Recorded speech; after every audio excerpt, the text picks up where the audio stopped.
नमस्कार दोस्तों। बहुत सारे लोगों के ऐसे मैसेजेस आते हैं कि जब हम यहाँ पे ऑस्ट्रेलिया में आ रहे हैं तो कौन सा कोर्स चूज़ करके आए। कि हमने जैसे कई लोगों का आता है कि उन्होंने वहाँ पे इंडिया में या पाकिस्तान में कहीं पे भी अपनी कंट्री में इंजीनियरिंग किया होता है। कोई बोलता है कि मैंने सिविल इंजीनियरिंग की स्टडी की, कोई बोलता है कि मैंने मैकेनिकल इंजीनियरिंग की स्टडी की है और मैं वहाँ पे ऑस्ट्रेलिया में मास्टर ऑफ मैनेजमेंट का या MBA का ऐसा कोई कोर्स लेके आ रहा हूँ। तो उससे क्या मुझे PR मिलेगा कि नहीं मिलेगा, वो हमारा कोर्स PR लिस्ट में है कि नहीं है। क्योंकि यहाँ पे आप कोई भी आपको अगर अप्लाई करना है, कोई भी वीज़ा अप्लाई करना है, 491, 190, 189 या कोई भी वीज़ा आपको अप्लाई करना है, तो आपका जो स्किल होता है वो स्किल असेसमेंट हुआ होना चाहिए। तो स्किल असेसमेंट करने के लिए आपकी डिग्री जो होती है वो लिस्ट में होने, मतलब स्किल असेसमेंट होने के बाद जो यहाँ पे बॉडी होती है, जैसे इंजीनियरिंग अगर आपने किया है तो इंजीनियरिंग की बॉडी होती है, फार्मेसी किया तो उसकी बॉडी अलग होती है, मेडिकल की होती है, जो अलग अलग प्रोफेशन के हिसाब से अलग अलग बॉडीज़ होती है जो आपको स्किल असेसमेंट करके देती है। तो आपका स्किल असेसमेंट होना इम्पोर्टेंट है अगर आपको यहाँ पे कोई भी PR लेना है तो। और आपका जो ऑक्यूपेशन है वो भी स्किल एसओएल लिस्ट में, जो स्किल ऑक्यूपेशन लिस्ट बोलते हैं, उसमें होना चाहिए। स्किल ऑक्यूपेशन लिस्ट एक कॉमन भी होता है, उसके अलावा अलग अलग स्टेट वाइज भी ऑक्यूपेशन लिस्ट होते हैं, जैसे कि तास्मानिया का TSOL। कई स्टेट होते हैं जो मेन स्किल ऑक्यूपेशन लिस्ट होता है ऑस्ट्रेलियन गवर्नमेंट का, वही फॉलो करते हैं। कई लोग होते हैं जो अपना खुद का, उनका स्टेट वाइज उनका अपना स्किल ऑक्यूपेशन लिस्ट होता है। तो इस हिसाब से अपना सबका अलग अलग स्किल ऑक्यूपेशन लिस्ट होता है। तो आपका कोर्स उस स्किल ऑक्यूपेशन लिस्ट में होना चाहिए अगर आपको PR अप्लाई करना है तो। क्योंकि नॉर्मली ये कंडीशन होती है, किसी को भी अगर अप्लाई करना है कोई भी वीज़ा, तो उनका स्किल ऑक्यूपेशन लिस्ट में होगा तो ही वो उसके लिए एलिजिबल हो पाएंगे। तो आपका ये क्वेश्चन होता है कि जब हम यहाँ पे आ रहे हैं ऑस्ट्रेलिया में, तो वो क्या हमारा ऑक्यूपेशन स्किल ऑक्यूपेशन लिस्ट में नहीं होगा तो हमको PR नहीं मिलेगा। क्योंकि कई लोग होते हैं जो वहाँ पे उन्होंने कुछ और स्टडी की होती है और वहाँ से एजेंट्स जो होते हैं यहाँ पे मैनेजमेंट का, MBA का ऐसा कोई कोर्स लेके भेज देते हैं, क्योंकि वो उसमें उनको कमीशन भी ज़्यादा मिलता होगा, उसमें एडमिशन लेना थोड़ा सा ईजी है। जैसे कि मैं यहाँ पे CQ में एडमिशन लेके आया था, master of management for engineers. Come band पे भी सब लोगों को एडमिशन मिल रहा था वहाँ पे। एली कोर्स 5 बैंड में तो लोग एली कोर्स लेके आ रहे थे। एली कोर्स मतलब इंग्लिश का, अगर किसी को बैंड कम आए तो आपको 3-4 महीने वो एली कोर्स इंग्लिश का स्टडी करना पड़ता है, आपका जो मेन कोर्स स्टार्ट होता है उससे पहले। तो वो लोग ये भी लेके आते हैं, उसकी फीस पे करनी पड़ती है। बट आप जल्दी ऑस्ट्रेलिया आ सकते हो और आप कम बैंड में भी आ सकते हो। तो ऐसे एली कोर्स लग के भी लोग आते हैं। तो यहाँ पे ऑस्ट्रेलिया में आने के लिए कोई कुछ भी करता है, बट उनको कोर्स की पता नहीं होता कि कोर्स कौन सा चूज़ करना है। तो मैं आपको क्लैरिफाई कर देता हूँ कि यहाँ पे आने के लिए आपका ऑक्यूपेशन, जो भी आप यहाँ पे ऑस्ट्रेलिया में स्टडी कर रहे हो, तो वो स्किल ऑक्यूपेशन लिस्ट में होना चाहिए। बट अगर आपका यहाँ का ऑक्यूपेशन स्किल ऑक्यूपेशन लिस्ट में नहीं है, बट अगर आपने अपनी कंट्री में कोई ऐसी स्टडी की है जिसकी आप स्किल असेसमेंट करवा सकते हो और वो ऑक्यूपेशन स्किल ऑक्यूपेशन लिस्ट में, तब भी आप PR अप्लाई कर सकते हो। जैसे कि मैं अपना एग्जांपल देता हूँ, तो मैंने इंडिया में मैकेनिकल इंजीनियरिंग की स्टडी की थी, ठीक है। यहाँ पे आने के बाद मैंने CQ में master of management for engineers किया, जो कि स्किल ऑक्यूपेशन लिस्ट में नहीं था जब मुझे अप्लाई करना था। तब स्किल ऑक्यूपेशन लिस्ट चेंज होता रहता है एवरी ईयर, तो ऐसा भी हो सकता है कि कोई एक ईयर में आपका जो ऑक्यूपेशन है वो स्किल ऑक्यूपेशन लिस्ट में ना हो, बट फिर उसके अगले ईयर हो।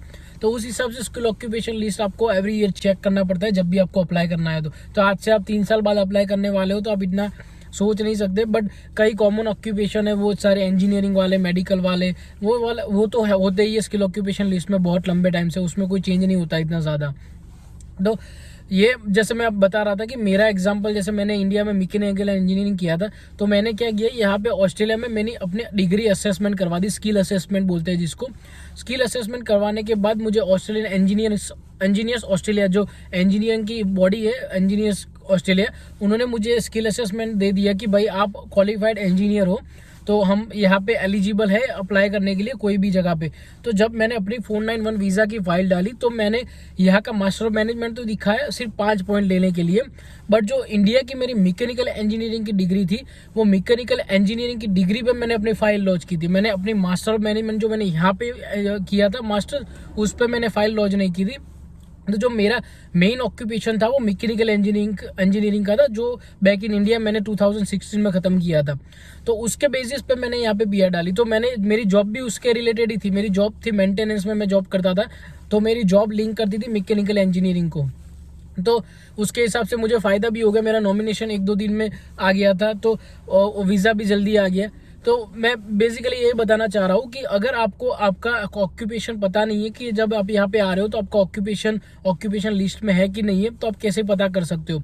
तो पता करने का ये तरीका है कि अगर आपका इंजीनियरिंग है, मेडिकल फील्ड है, अपना आपने वहाँ पे कोई ऐसी स्टडी की है जो यहाँ पे स्किल ऑक्यूपेशन लिस्ट में ऑलरेडी है, तो वो डिग्री आपको यहाँ पे आने के बाद सिर्फ असेस करवानी है। यहाँ की जो बॉडीज होती है वहाँ से एक बार आपकी स्किल असेसमेंट हो गई यहाँ पे, तो आप उसी पे फाइल लॉन्च कर सकते हो। आपको कोई टेंशन लेने की ज़रूरत नहीं कि यहाँ पे जो आपने स्टडी की है वो ऑक्यूपेशन लिस्ट में है कि नहीं है।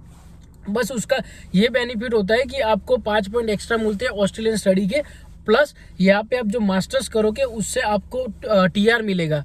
टीआर लेने के लिए आपकी यहाँ पे ऑस्ट्रेलिया की स्टडी होनी कंपलसरी है। जो 2 साल की जो 96 वीक्स की जो स्टडी होना कंपलसरी है, तो वो वीक्स और क्रेडिट जो आप मीट करोगे उसी के बाद आपको टीआर मिलेगा। तो टीआर लेने के लिए और 5 पॉइंट लेने के लिए यहाँ ऑस्ट्रेलिया की स्टडी इंपॉर्टेंट है। उसके अलावा उसका इतना कोई बेनिफिट नहीं है। अगर आपको ऐसा लग रहा है कि आपकी स्किल्स अच्छी है, आप जॉब ले सकते हो, तो वो फिर यहाँ पे जो आपकी स्टडी होगी वो काम आएगी। जैसे मैंने मैकेनिकल इंजीनियरिंग इंडिया में किया था, उसके बाद मैंने एमबीए भी किया था इंडिया में।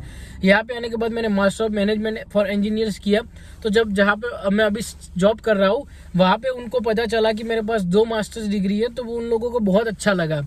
और फिर उसके बाद तो मैंने जॉब भी चेंज की, as a business support officer अभी काम कर रहा हूँ। तो उसी का बेनिफिट था मुझे कि मेरी जो डिग्रीज थी और जो मेरा नॉलेज था वो मुझे ये जॉब में अभी जो मैं कर रहा हूँ उसमें काम आया। तो ऑब्वियसली अगर आप यहाँ पे स्टडी करते हो, आप में स्किल्स है, तो वो जो आपने यहाँ पे स्टडी की वो भी आपको काम तो आने वाली है ही। बट इतना इम्पोर्टेंट नहीं है यहाँ की जो स्टडी है। अगर आपकी इंडिया की स्टडी, अपने देश की कोई भी कंट्री से आप आ रहे हो यहाँ पे, तो आपके कंट्री की जो स्टडी आपकी है वो आपकी स्किल ऑक्यूपेशन लिस्ट में फॉल कर रही है, तो आपको उतना टेंशन लेने की ज़रूरत नहीं है। आप कोई भी स्टडी लेके यहाँ पे आ सकते हो। बस आपको स्टडी रिक्वायरमेंट मीट करनी है, जिससे आपको टीआर मिल जाएगा और आपको 5 पॉइंट एक्स्ट्रा मिल जाएंगे। तो जैसे कि बहुत सारे लोगों ने मुझे क्वेश्चन किया कि यहाँ पे आने के बाद हमको ये स्टडी कर रहे हैं, हमको तो ये पीआर लिस्ट में है कि नहीं, क्या करे ना करे।